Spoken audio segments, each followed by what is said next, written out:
Hi, and welcome to my BERNINA Embroidery Mastery Class 3 with Material Girls Quilt Boutique. This evening, we're going to be talking about the third and final course of Embroidery Mastery. This series works in the same workbook that we have been working through on the first two masteries, which can also be found on the YouTube channel. You can find this workbook from our website, materialgirlsquilt.com. Click on the Bernina University tab and then find Embroidery Education. And underneath of that header, you will find all of the workbooks, designs, and additional information that there is that I've used in my embroidery education to download. Today's screens apply to techniques that only fall under the machines that are listed on this slide. So the 880 plus, the 790 plus, the 700 that's been updated to the most recent firmware, a 590 and a 500. There are a few additional techniques at the end of this class that only apply to certain machines, and I will point them out when we get to them. Okay. So the first thing we're going to talk about today is pinpoint placement. We use pinpoint placement to accurately place a design onto a embroidery background that maybe is crooked or has a stripe, and we want to make sure that our words go straight. So this is a feature on these machines to help you make sure that your design is going to embroider straight. We're going to learn how to use pinpoint placement to resize designs between 2 points. And then we're going to learn about the free point positioning side of pinpoint placement that allows us to choose our own 2 points for accurately placing a design. So if you're going to work on this exercise with us as we go along, the first thing that you're going to want to do is hoop a piece of fabric with a piece of Ultra Clean and Tear tearaway stabilizer.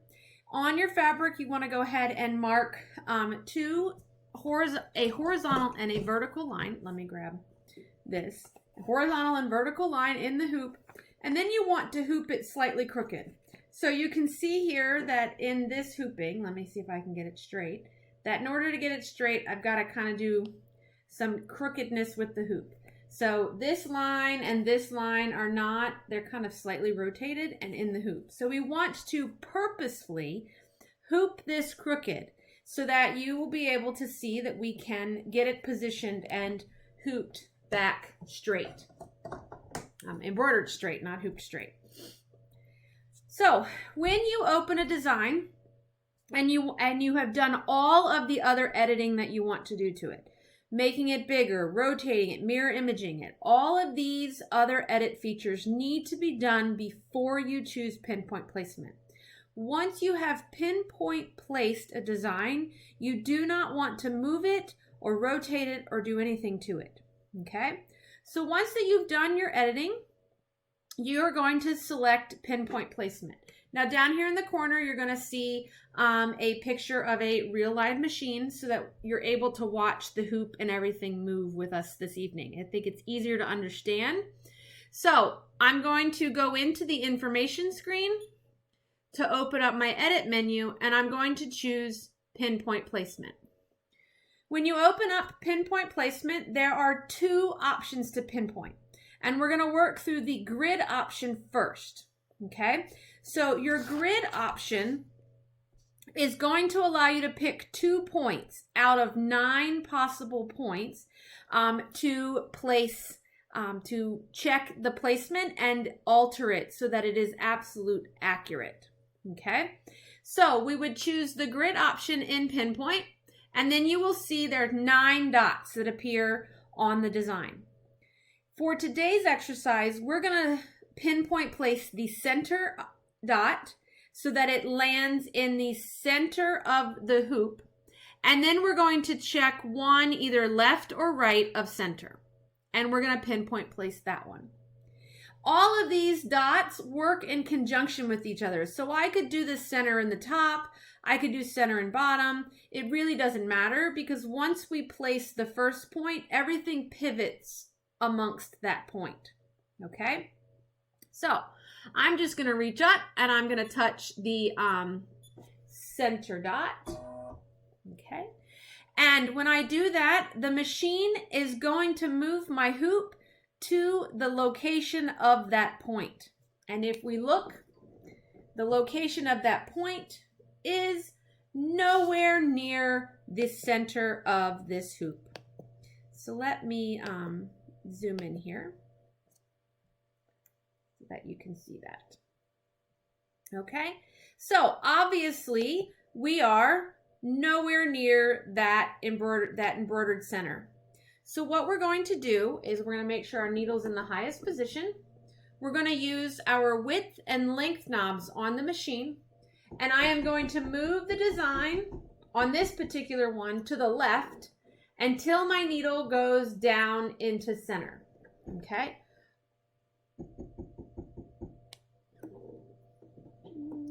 That's pretty center up, and then I'm going to use my length knob to move it down slightly so that it is in dead center. Okay. Makes sense? I think so. Okay.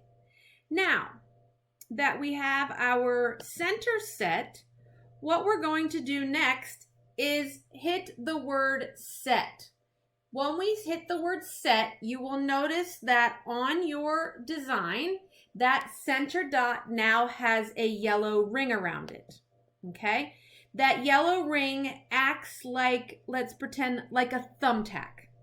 And what we've done is we've now stuck a thumbtack down into the middle of this design. So now if we touch any of the other 7 points, everything is going to move and pivot around that center icon or center thumbtack.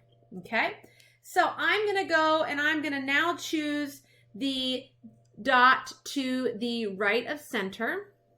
So I'm going to select that. My left. Get our needle all the way up here. And the machine is going to move to what it believes is center of the location of that point. So let me zoom us in here so that you can see that I am just below that line. Okay, so what I'm going to do is I am going to, in order to get this placement on the line, I need to move the design up in the hoop. And when we want to move the design either up or down, we're going to use the stitch length knob. And so I'm going to turn my stitch length knob until that needle goes down. Now, when you're placing the second pinpoint point, you're going to find that it feels like you may be turning forever and the machine is moving so much slower to get to its position. And that is true. And it's going to do that because it's allowing you to get right in the right place. If it moves too fast or jumps too quickly, you may not be able to get just at the right point of what you need. So once we have our design positioned, we need to hit the word set again. So my placement is where I want it. I'm going to hit the word set. And now both of those dots have yellow around them. And that's important. If you don't have 2 yellow dots, that means you haven't set 2 points. And what you've done won't really work. It will only save the one that has yellow around it. Okay?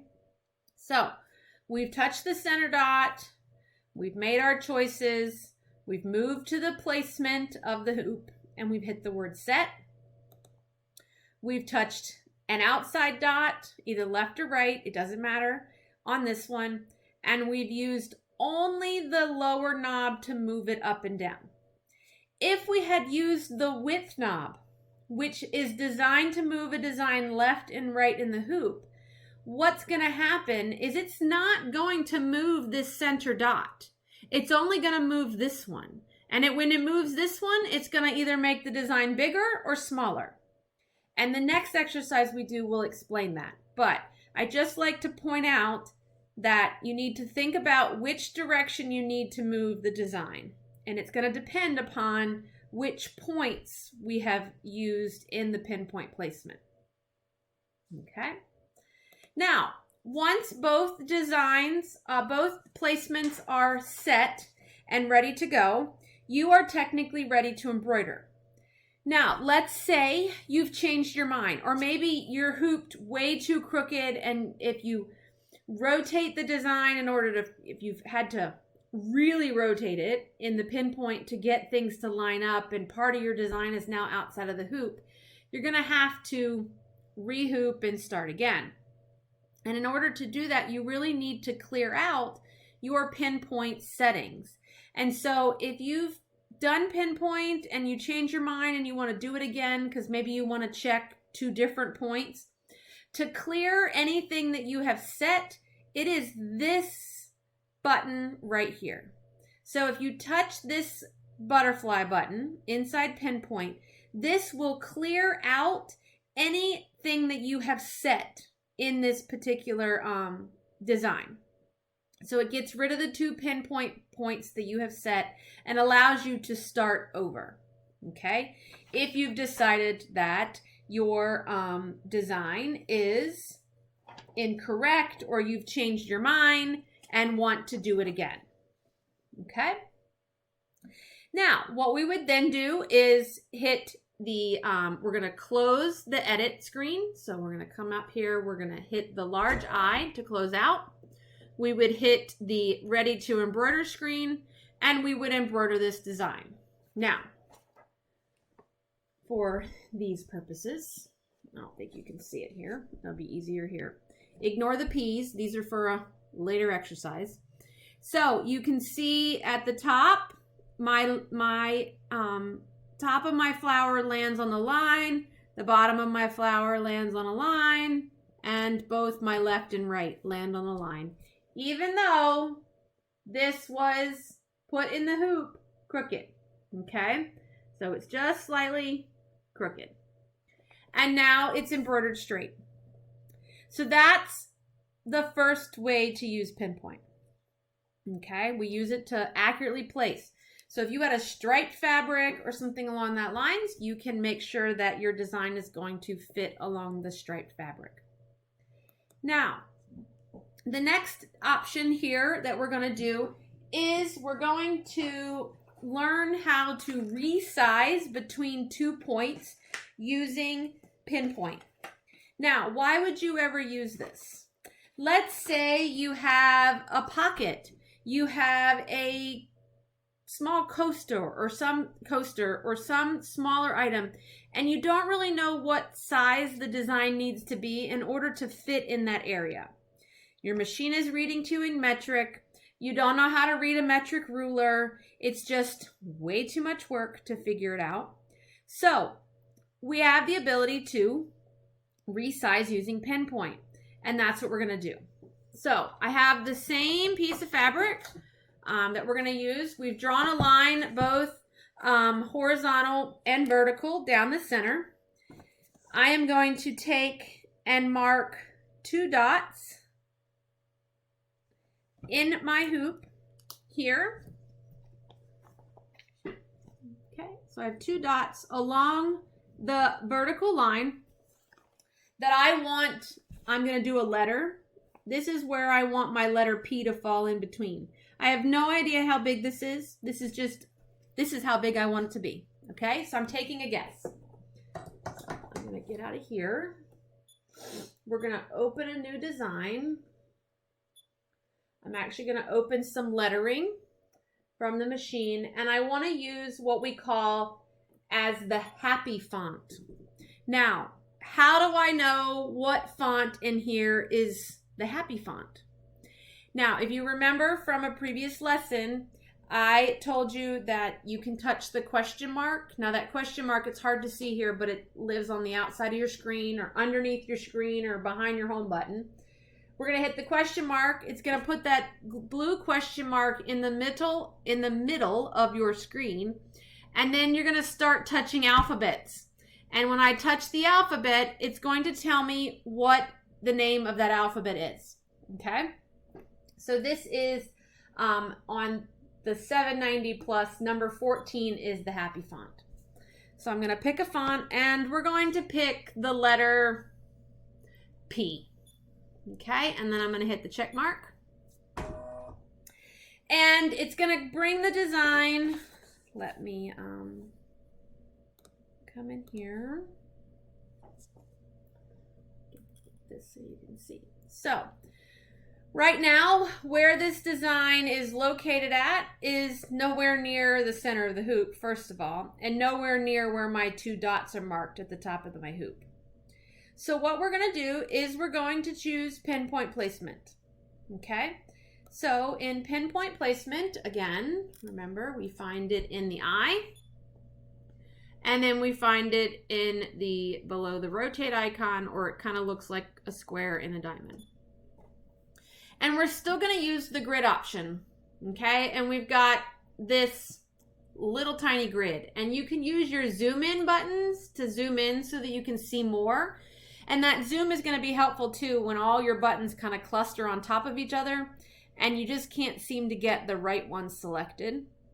It also is helpful at this point to use a stylus or something along that line so that you're not, your fingertip is not picking up multiple dots, and then the system won't allow anything to select if it senses you're pushing 2 dots at once. So what we're going to do now is we're going to take our top middle. So I want the, let me get my camera up here. I want the top middle of this P to be at my top dot that's here. So in order to do that, what I'm going to do is I am going to use my finger. I'm going to select, see there, it doesn't want to touch. The top middle P. Your hoop is moving to its location, and I am going to move it to the top dot that I drew on the fabric. So I'm going to come in here and I'm going to zoom this in for you so that you can see.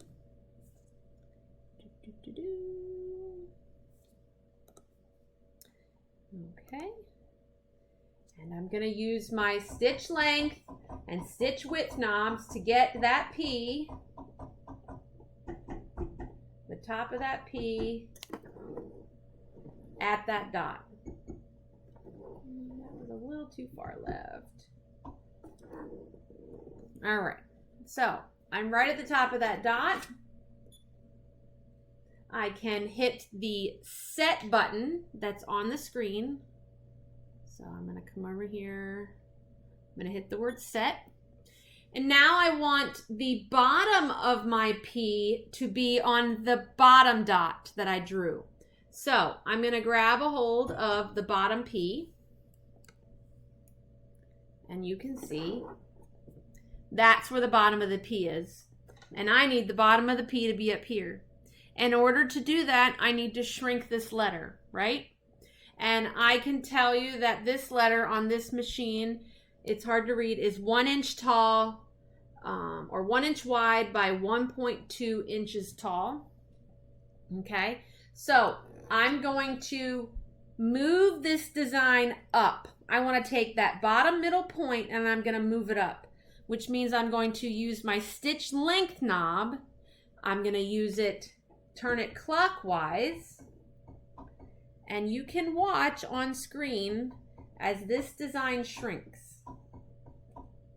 And it's going to do so proportionately, okay? So your design is not going to be skewed, thinking that you're only shrinking the height. It's actually shrinking both. Okay. So, and then I'm going to hit the word set. And if you can see here, you're now at a 0.6 by a 0.7 of an inch letter. Okay, so my letter is much smaller than what it was. And if I were to embroider this, and for time's sake and noise level here on this video, I'm not going to run this particular one, but I will show you one that I did earlier. If I can get my fingers to move right. Here's my top letter, my top dot, and here's my bottom dot. I moved this particular one, made the design bigger. I didn't shrink it smaller. I made my dots farther apart from each other. And then I embroidered it. And you can see that that letter falls exactly where I told it to fall. And exactly in the size of whatever this is. Okay? Now, I just pay attention when you're moving your knobs that in case you accidentally turn the wrong knob, you're not shrinking the design when you meant to be moving your design. Okay? If you make a mistake, your best bet is to just hit that clear all button. It's going to send everything back to the way that it was. Put my needle up. Everything goes back to its original location and its original size. Okay? So that you don't have to figure out how many knobs did I turn it or what size was it before I started. Okay? So that's resizing between 2 points. Okay. Now, let's talk about free point positioning. Free point positioning I use a lot in lettering that has letters that go below the line. So looking at the screen, like the word pinpoint, okay, using a cursive font with both upper and lowercase letters is some place that this comes in handy. Okay. So, if I tried to place this design on a line, okay? So, if I wanted to treat this horizontal line here, and I wanted this to act like my writing line. So I wanted my big P to be here, and then I wanted I in, and then the little p, everything to fall on this line, just like it would on a piece of paper. If I used the grid function, and let's go in here and look at the machine and use the grid function, what you will see is if I use the bottom option here to pinpoint, my pinpointing of the bottom, any of the bottom points, it's really only placing the bottom of the P and of the two P's. It's not anywhere near the bottom of the lowercase OINT, okay? If I chose any of the middle functions, that's going to put the middle of the word on the line. And then if I chose the top functions and used those, it's really only focused on the top of the capital P, is really the tallest section of that letter. And that's what is really what you're placing, okay? So this is not going to be the choice that you want to use when you are placing a design with upper and lowercase letters and things along that lines. So when it comes to this type of pinpoint, we're going to choose this bottom option. And this bottom option allows us to pick 2 points of our choice to place and determine where we want them to go. So for this particular design, I'm going to use the bottom of this eye and the bottom of, let's say, that eye. And that way they're far enough apart, I can make sure that if I'm not straight in the hoop, You could even use the bottom of the T if you wanted. They're on the same plane, and we can check the same plane and make sure that we get it on the line straight. So what I'm going to do is I'm actually going to zoom in. So I'm going to hit the zoom button, and we're going to, actually, I'm going to zoom in once, and then I'm just going to touch underneath the letter that I am trying to pinpoint. And then we can zoom in more, and we can make sure we are absolutely at the bottom of that letter. Okay? So by zooming in, I can tell that I'm at the bottom of the eye. I'm not somewhat up at the top of the eye, that satin of the eye. And then I can use my needle to lower it in the fabric to see where it truly is being placed. Okay? And it's actually too low. So I'm going to use my stitch length knob to move this design up until the point of the needle goes into the line that I'm trying to align with. And then I'm going to hit the word set. I'm going to zoom out. I'm going to come over and I'm going to touch at the bottom. Oops, get my needle all the way up. And then I'm going to zoom in. And you can see I'm not really at the bottom. I'm kind of on the upswing of this eye. So I'm just going to come over on screen and touch a little bit, a couple more times till I get just the right location that I want. And this one is just slightly below the line too. So I'm going to move the design up using my stitch length knob again until that goes into the line. And then we're going to hit the set button. We can zoom out and we can see that we have two yellow pinpoint placement icons. And then we're ready to close that out and embroider. Okay. So once you close out of the design, out of the editing, and you were going to go into embroidering it, those pinpoint settings disappear. They're there, but they're not visible on screen anymore. Okay? So don't panic if they disappear. Your design is going to jump to where the first stitch is going to be taken. You putting those pinpoint placement thumbtacks in place does not change where the design starts stitching. Okay? I would start embroidering this particular design. And as you can see here, that is what we're looking for. The bottom of my I lands right on the line. The bottom of my uppercase P lands right on the line, and the rest of it would continue across this embroidered design and be straight on my line.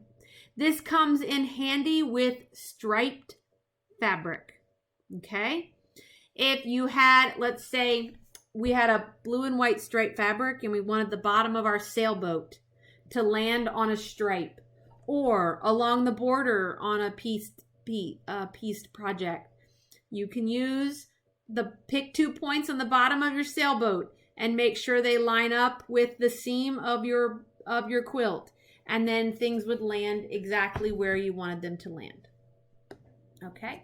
I suggest that you do work through these activities so you kind of have a better understanding. Don't be afraid to turn knobs and embroider it and see if it works or what it does, so that you have a better idea as to how Pinpoint works. It is such a valuable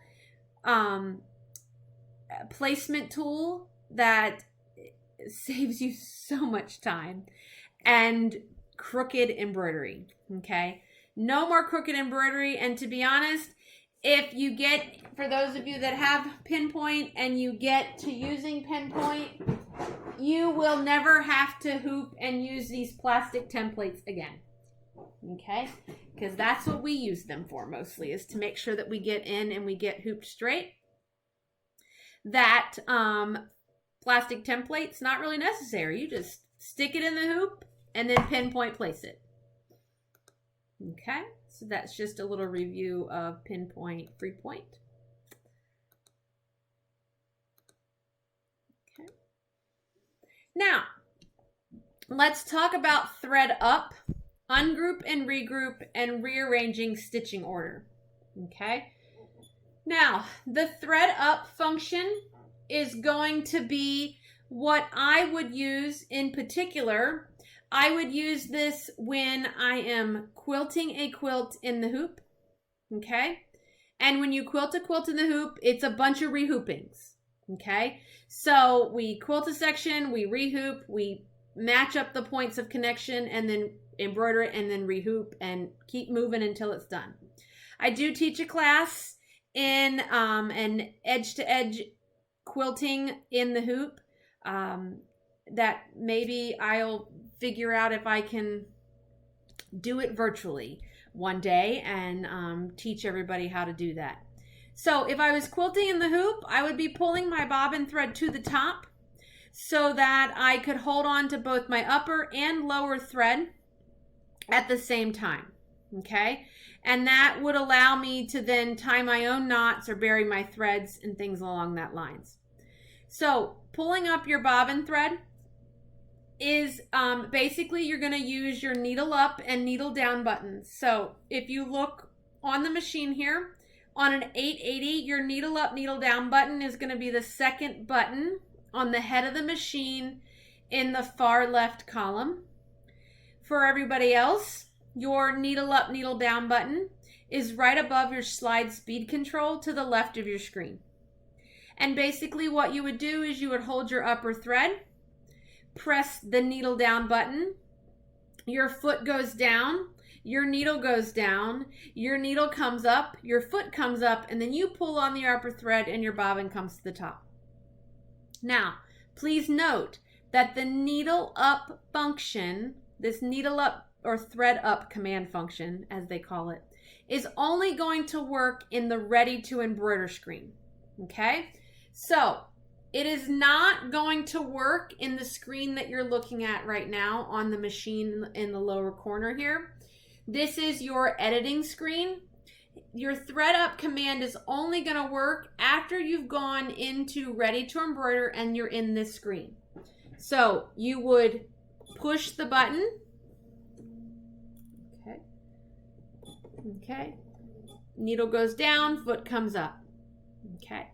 I don't have any thread in this machine because I don't have a bobbin for this machine at the moment. I am filming not in the store this evening, and I didn't bring a bobbin case home with me. It wasn't in this machine when we left, so I can't embroider on it and I can't demonstrate, but that's okay. Concept is there. Push the button, thread comes to the top. It's very much like using the heel kick on the sewing side of the machine to raise and lower your needle. Okay. Let's look at editing some more and some advanced editing, and that is ungrouping letters and then regrouping things back together. Okay. Ungrouping means you literally break apart a design into its individual pieces so that you are able to delete pieces, add pieces, individually change designs, thread colors, and things along that lines. Make things bigger, make things smaller, throw them away. So for example, you could take a flower that has a leaf and you could ungroup it and get rid of the leaves and just keep the flower. I'm going to walk you through doing a monogram on the machine and then how to edit the monogram and so on and so forth. So we're going to go pick a font here. Let's pick this one. I am going to pull the 3 letters in. I'm going to put them in the machine in the order that I'm going to have the monogram stitched. Now, I don't have to because you could rearrange and do all of that and get it into the order, but save yourself a bunch of steps. Just type it in the order you want it to embroider. So, first name, last name, middle initial, okay? And then your check mark. Now, you'll notice on the machine that if you look in the layers function, that all of these letters are glued together. I can't just get a hold of the A. Oops.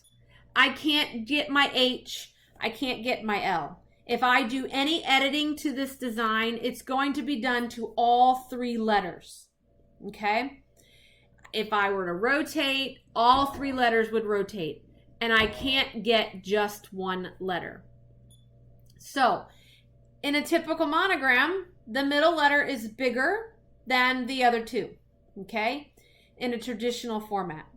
So, instead of us having to bring in an A and then add a design and bring in the H and then add a design and bring in the L, bring all 3 letters in first, and then we're going to choose ungroup. Now, ungroup is going to be this icon here, okay? When you're looking at it initially, it's got 2 squares with a plus sign. So we're going to open that up. And when you open that up, it is going to, nope, wrong screen. It's going to give us just one option because the only option we have is to ungroup this, which is the minus button. So I'm going to touch ungroup. You will notice immediately that in the layers section of the screen, you now have 3 separate layers. I have one for my A, one for my H, and one for my L. Now, depending upon your machine font or what your settings are set up for jump stitch trimming, sometimes not all the letters will break apart. Some of them you may get, like, for example, my A could be by itself, but my H and L would still be glued together. And that's because of a jump stitch. So if your intent is to break things apart, before you start doing that, I would go into the machine and adjust your jump stitch length to 1 millimeter. Okay? And if you can't remember how to do that, I suggest that you watch Embroidery Mastery 2. Again, because I do cover jump stitch. Actually, it could have been in 1. Watch Embroidery Mastery 1 again. And it is probably covered in there. Or you can read your owner's manual to cover how to adjust your jump stitch. But it's pretty much personal setup, embroidery, scissors, change the last option to 1 millimeter. Okay? All my mastery classes are running together. Now, so I now have 3 separate letters. I can choose my middle letter, and let's make it larger. Okay. Now, I've made it larger. I can move it. I can grab my other letters and I can move them. Okay. I can do whatever I would like. Okay. Now, once I've made my adjustments, let's say I wanted to move all of my letters, or let's add another design to this. So I'm going to come up to the plus sign. I'm going to add a design. We're going to go out and let's see if we can find a design to add here.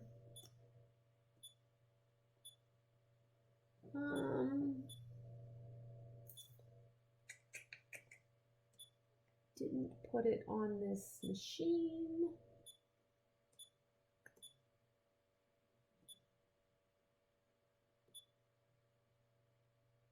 Okay, let's add this design. I want those little pink flowers in this design, and I don't want the dragonfly. Okay, so what I'm going to do is I'm going to ungroup this dragonfly. I'm going to ungroup, choose the ungroup icon, and you're now going to see that in my design, I have a bunch of additional layers.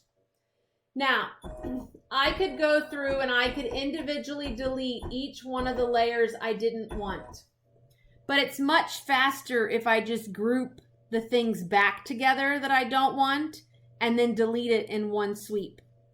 So the way that regroup works is it takes the layer that is selected And when you choose the regroup option, which is the top button that says plus sign, it's going to group it with the layer that's above it. So I'm currently have layer 4 selected. And when I hit the regroup function, it's going to group it back together with number 5. Okay. So now we have 4 and 5 are together.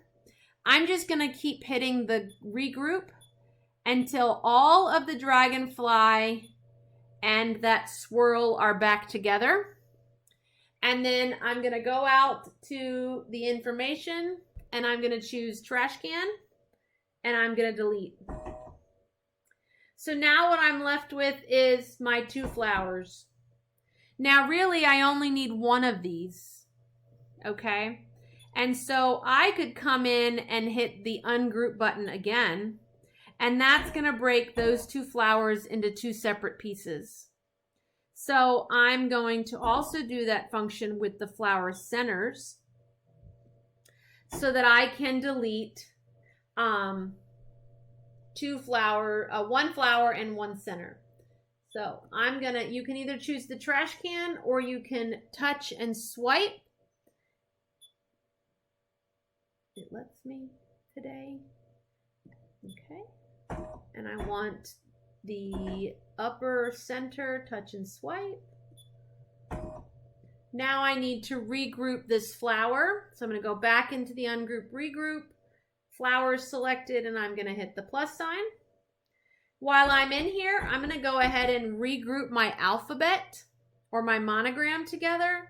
So I'm going to go to my A, and I'm going to hit this until all 3 letters are back into 1 layer. Okay. So now I have a flower and I have my monogram. Those are my 2 embroidery layers. I can grab this flower. Let's just duplicate it because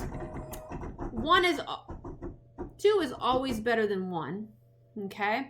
And I can put them wherever I want. I could continue to duplicate should I want, but we'll say that's good for now. Now, after I got this finished, let's say I wanted to put something behind my lettering, just a base. And in order to do that, we would just, again, add a design.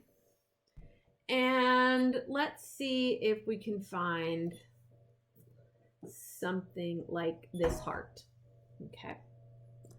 So the thing to remember on here is that the order in which you bring designs into the hoop are the order in which it's going to embroider. So if I were to embroider this right now, that's what's going to happen. It's going to embroider my letters, embroider the first flower, embroider the second flower, and then embroider that heart and cover up everything that I just did, right? So what's nice though is we have the ability to rearrange the stitching order on these machines. So you really don't have to pay too much close attention to a design when you're creating it, because when you're all finished, you can put it in the right order. So what I want to do is to grab that top heart, the last thing I brought in, and I need it to be moved to the bottom or to layer number 1. I want this to be the first thing that stitches. To resequence a design, we come and this is our option. It's the 1, 2, 3 button. You're going to select the layer that you want to move, and you're just going to hit the down arrow until you get it into the location you want it. So I moved it all the way down until it became number 1. And then we can see that now it's behind everything. And it's going to stitch first, and then my letters and my flowers would stitch on top of it. Okay? Now, one thing that I want to point out is that I don't talk about, and I apologize for not having slides on this, is the merge duplicate colors. Okay? So when this was ready to embroider, here in 1 minute, you're going to see that the design has 8 colors. The first color is going to be the big heart. It's going to stitch my A, my H, and my L. Each one of them is an individual color stop, meaning that it's going to stitch my A and stop, stitch my H and stop, and then stitch my L and stop to allow you to change colors should you want them to be different colors. Okay? Then it's going to stitch the pink of one flower, the yellow of one flower, and then the pink of another flower, the yellow of the other flower, and then be finished. Well, that's a lot of extra stopping and rethreading that doesn't really need to happen. So you'll notice on my screen, there is this icon. It's two red spools with a yellow one in the middle, or a green one. And so if I choose this function, the machine is going to look at all of the colors that we have on screen or in this design, and it's going to merge duplicate colors. So if a color lands in the design twice and it can be merged together to be stitched in one color stop, it will. So I said we were 8, and if we touch this function, we're down to 4 colors. So what's going to happen now is it's going to stitch my heart. It's going to stitch all 3 of my letters in one color stop. It's going to stitch both pinks of the flower, of the 2 flowers, the centers of both flowers, and then it would be finished.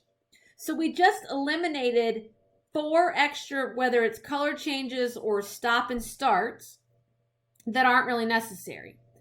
If you were like, darn, I didn't really want my 3 letters to be the same color, or I wanted to be able to change them, all you have to do is turn this off.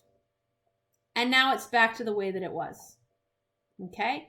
Now you could also go back in and you could use the color palette, and I could grab my letters and we could change them into 3 separate colors.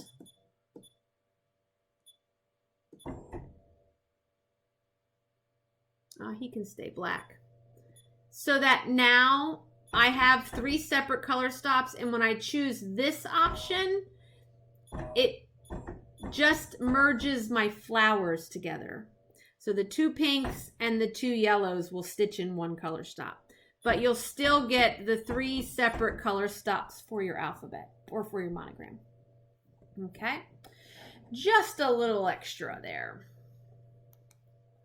All right, so let's talk about, in the third part of our series tonight, let's talk about endless embroidery, how to use the already imported stitches, sewing stitches in embroidery for my 880 plus, my 790 plus, and my 590.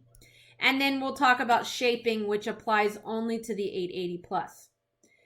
Now, if your machine is not an 880 plus, a 790 plus, or a 590 plus, if you watch the end of Mastery Class 2, I have talked about how to manually import stitches into embroidery so that you can use them. It just happens that these 3 models, they've already brought all of them over and they're ready on the embroidery side to use at any time. It just saves a few steps. All right, so endless embroidery. Endless embroidery is a function and a feature that allows you to bring in multiple designs, put them into one hooping, add reference marks so that you can embroider one hooping, rehoop, and then embroider another hooping, aligning the registration marks so that your embroidery will match easily. Okay. I use this a lot. Let's say if you were quilting a border, putting a border on like a pillowcase cuff, the bottom of hem of a skirt or something along that line. So this is an easy way to be able to rehoop without needing a bunch of paper templates. For those that have been embroidering with me for a long time, you know about paper templates. So let's look at how endless embroidery is done.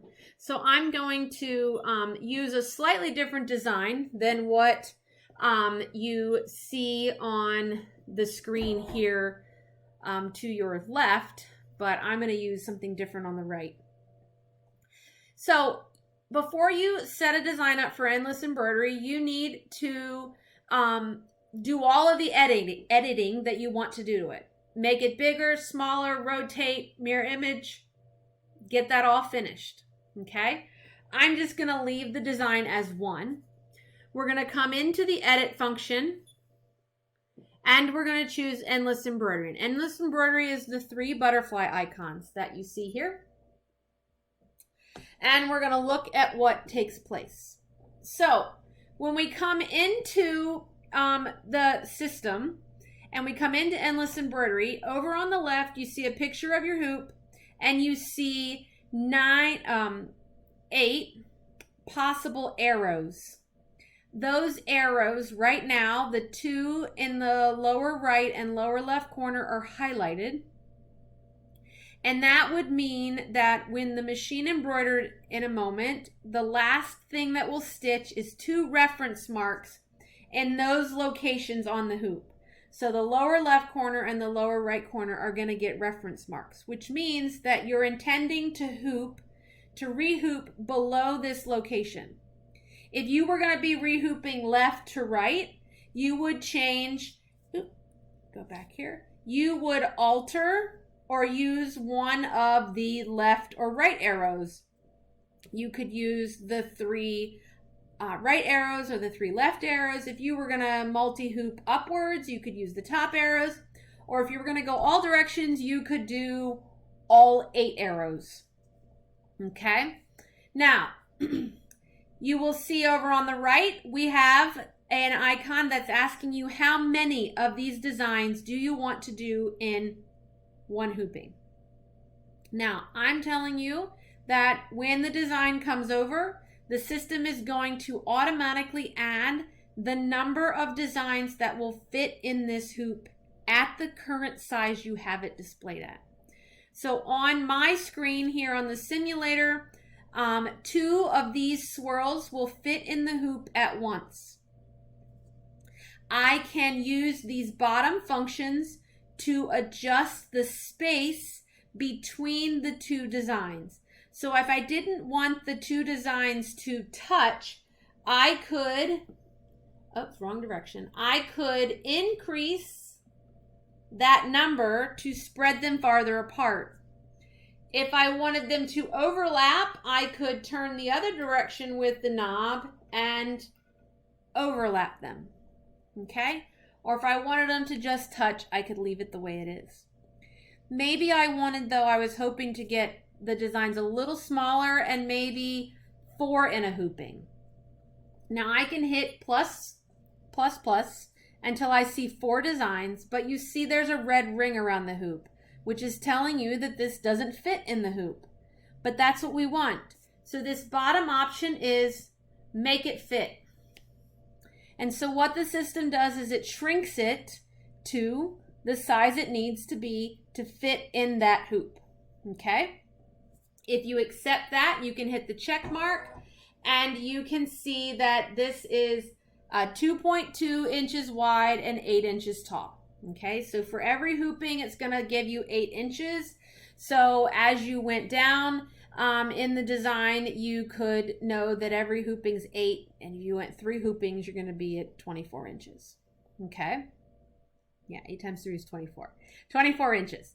So for today's purpose, I'm going to go back in here. We're going to click the undo button in the upper corner so that I go back to just having 1. And I'm going to do 1 design with the lower 2 arrows put in it. And then I'm going to hit the check mark. I am going to move that 1 design all the way to the top of my hoop. Okay. And then I would embroider this. Okay. So I'm going to come over I'm going to embroider, and we're going to embroider this, and we're going to pretend to embroider this last color stop. Okay, so that I can get it so the design says it's finished. Okay, so we've embroidered the one color stop, and then we embroidered the two markers. The important part here is to remember to embroider the two markers, okay? Because if you don't embroider those markers, one, you're not going to get the screen that tells you to endless embroider. Two, you're not going to get your reference marks that tell you where to rehoop to. One thing is about those reference marks. The reference marks are done with a basting stitch length, and there are no knots in them, so that they easily can be removed after you're done embroidering. So I suggest that you use your thread up command to bring your bobbin thread to the top before you start stitching each reference mark. Otherwise, the stitching won't grab typically in the first couple of stitches, and it'll stitch the reference mark with no thread. So pull your bobbin thread to the top and hold both when you start stitching your endless markers. Once the design is finished, you've all been very seen these screens, and this is, I'm all finished and I'm done embroidering and I'm not going to embroider this again. And then this function is, I'm going to endless embroider this, which means I'm going to rehoop it and stitch it again. So if you've set up a design with endless embroidery, this is the option you're going to do.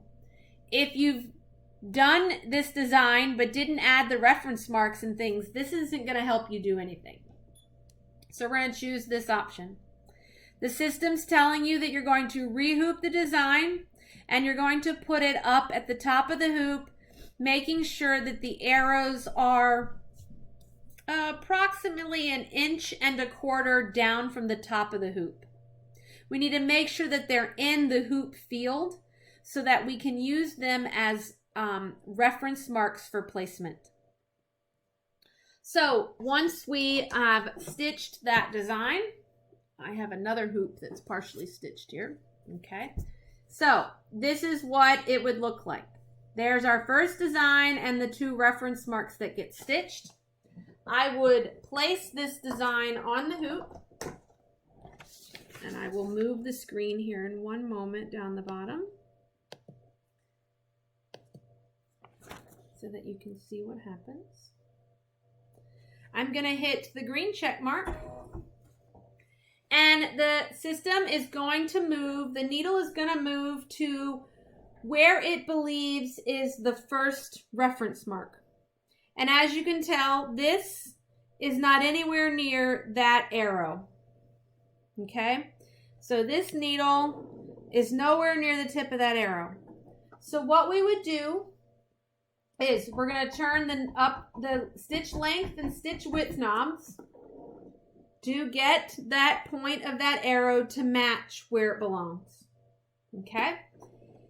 Now, provided that you've hooped straight, now this is someplace when I endless embroider that I would be using plastic templates, and I would have drawn a very long vertical placement line, the entire length of whatever I was embroidering, border or cuff or whatever I was embroidering on, so that I had the same straight reference mark to follow the entire time. And when I rehooped, I made sure that that reference mark was straight. Because if this is straight, okay, this is straight. And therefore, these two arrows should be on the same plane. If you don't trust the system, you have the choice to choose to check the other arrow. Okay? And we could then come back and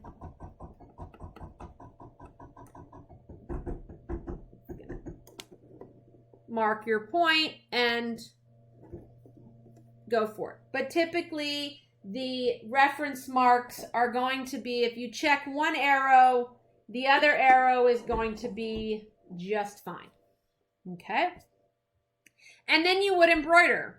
And what's going to happen is what you see here. My first design will line up and everything will match exactly where I intended it to match, or I placed it when I originally created it. I would finish embroidering this one. I would stitch the reference marks, rehoop, and then continue on down the hoop. Now this one I stopped. I didn't stitch the reference marks because I wasn't going to hoop anymore. My suggestion with endless embroidery is give it a try. Get a piece of scrap fabric, maybe 18, 20 inches long. Draw a nice long vertical line. Pick a design that's fairly simple. Outline quilt designs, single stitch designs. You don't want to do something right now as you're learning it that it's going to take forever to stitch. So easy single stitch design, lay it out and play with it. Rehoop, check your placement, check your lines and stitch. It really is helpful to do it in order to understand, because I know it doesn't make a lot of sense as I talk about it, but it will if you use it. Okay. All right. Now, let's look at importing embroidery stitches, sewing stitches into embroidery. I'm going to exit out of this. Now, in your machine, you have, when you come into embroidery, you have the 4 folders for my 790 plus, my 880 plus, and my 590. This third folder is a picture of your, all your stitches live in this folder. Your practical, your decoratives, your alphabets, your buttonholes, and your quilt stitches. Now, I don't know if I would really ever use the alphabets. These aren't really alphabets that have been digitized per se to be blown up really big, but never know until you try. We use a lot of decorative stitches and buttonholes. And buttonholes are really good for endless embroidery too, because you can get them all lined up down the front of a jacket or something like that using your mega hoop. It's fabulous. Stitch them all at one time.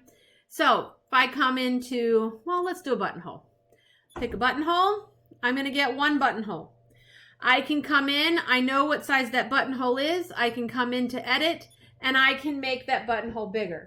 So if I needed a buttonhole that was 1 inch tall, okay, so I've got a nice buttonhole that it's 1 inch tall. So that's going to get me about maybe a 3/4 of an inch, 7/8 of an inch thin button in the machine. Now, I need multiple buttonholes, right?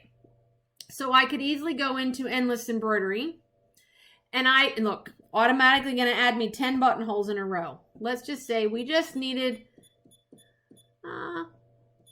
maybe 3 buttonholes, and we need our buttonholes to be spaced, let's say, we'll go 1 inch apart. So we'll go to 25 millimeters.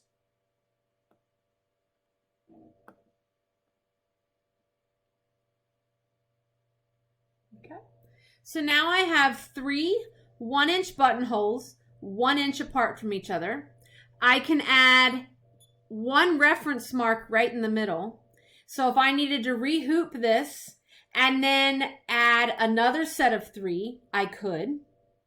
You can also turn off the reference marks. If you only need 1 set of this, you don't need reference marks at all. So you can just turn off reference marks. We can also, the reason I like endless embroidery, because you could duplicate this, but then in duplicating, you've got to move each individual button. You got to turn the grid on and make sure it's all in the same place. And if you've got, it's hard to tell if you've got the right amount of space between it.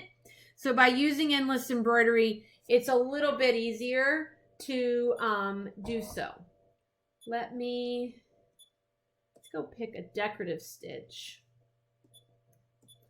Now when you come into decorative stitches, you're going to find that they're broken down into the same menus that they are on the sewing side of your machine. So let's pick up, let's come and grab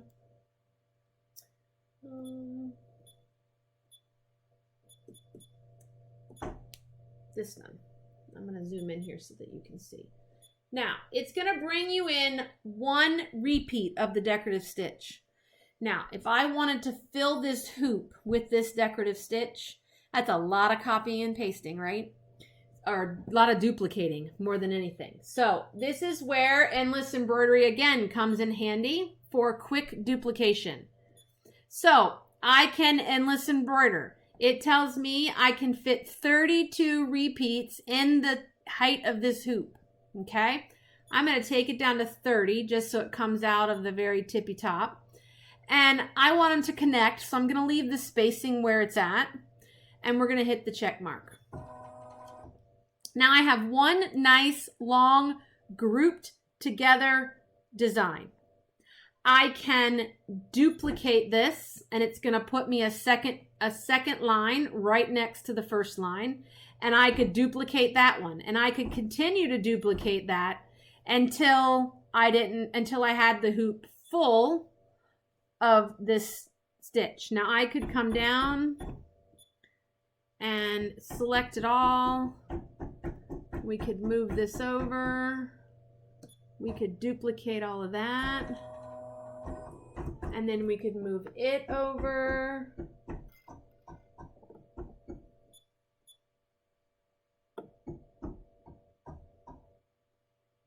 Oh, that's too tall. Go this way.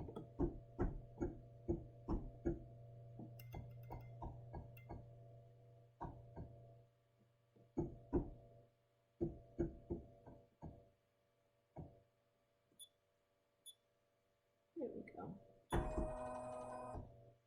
Now,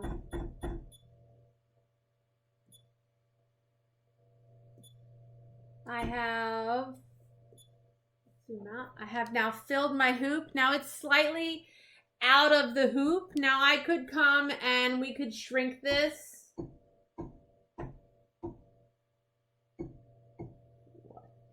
4%, and now it fits in the hoop.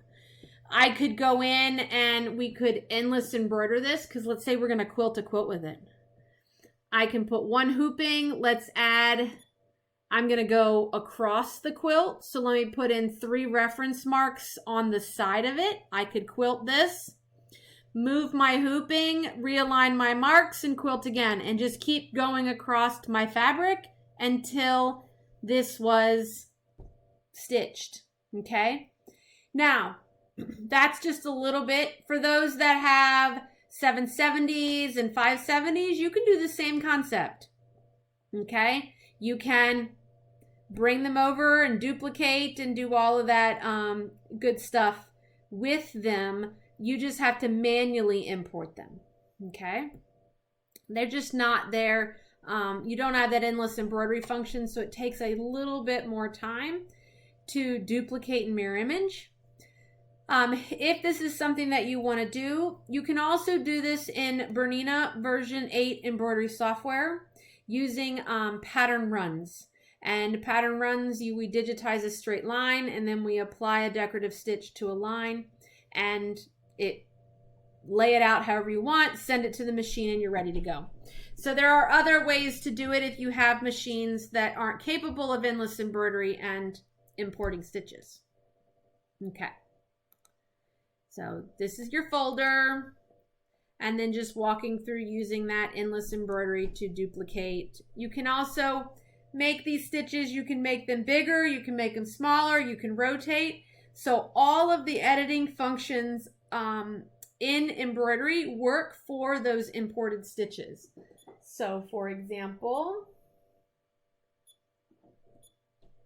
I could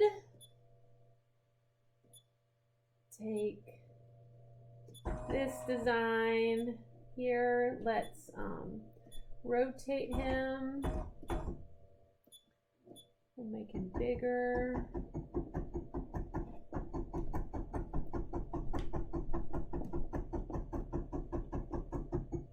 Too big.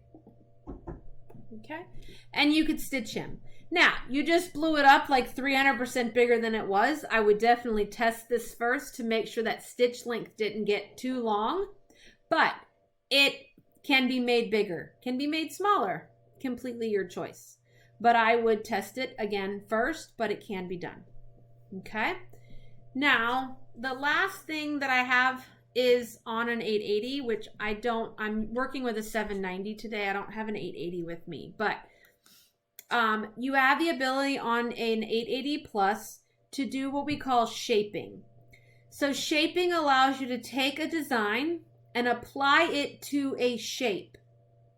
So you open the design, you are going to come into the edit function and choose this option, okay? So this option will open the screen that you see here. It opens up and you pick the shape you want to apply the design to. You can pick the number of repeats of that shape or number of repeats of that design. So this is a star shape that was chosen. That star shape, we took this, it's a single scroll design. We have applied 5 copies. We've made them smaller, okay? Shrunk them on the design about 65%. You can rotate them, mirror image them. So on the screen, you see 3 different variations of the same shaping.